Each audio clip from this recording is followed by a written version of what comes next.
بالله من الشیطان الرجیم. بسم الله الرحمن الرحیم. الحمد لله و الصلاة و السلام علی رسول الله و علی آله و اصحابه و من والاه. اما بعد، مجددا السلام علیکم و رحمت الله تعالی و برکاته. حکمت‌های زیادی داره ازدواج. یکی از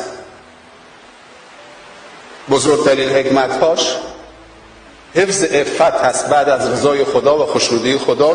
دوم، تداوم نسل بشری است، تولید نسل هست. و سوم گفتم مسئولیت پذیری، جامعه‌ای که درش افراد مسئولیت میپذیرن، اون جامعه موفقی خواهد بود. من اشاره میکنم خیلی گذرا به موانع ازدواج. یک سوال: آیا جوانای ما میخوان زن بگیرن، ازدواج بکنن؟ قطعا جوابش بله است.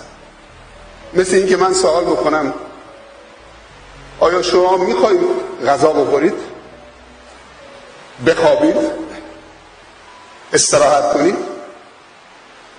این صفاتی که در انسان در خداوند صفت نقص هست، در انسان صفت کماله.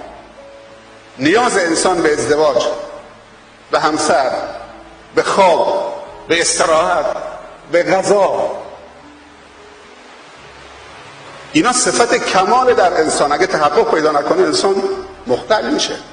ولی همین صفاتی که نیازهاست در انسان صفت کماله، در خدا صفت نقصه. اگر ما بگیم خدا نیاز به همسر داره، نیاز به فرزند داره، نیاز به خواب داره، نیاز به استراحت داره، نیاز به غذا داره، لم یلد و لم یولد، لا تأخذه سنة ولا نوم.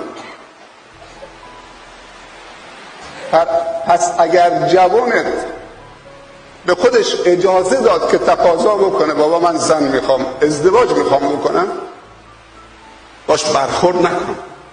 این نیاز شرعی و طبیعی و انسانیش داره مطرح میکنه.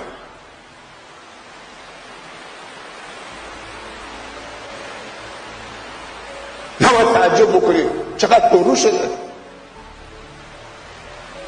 در اصل وظیفه ماست که سوال بکنیم.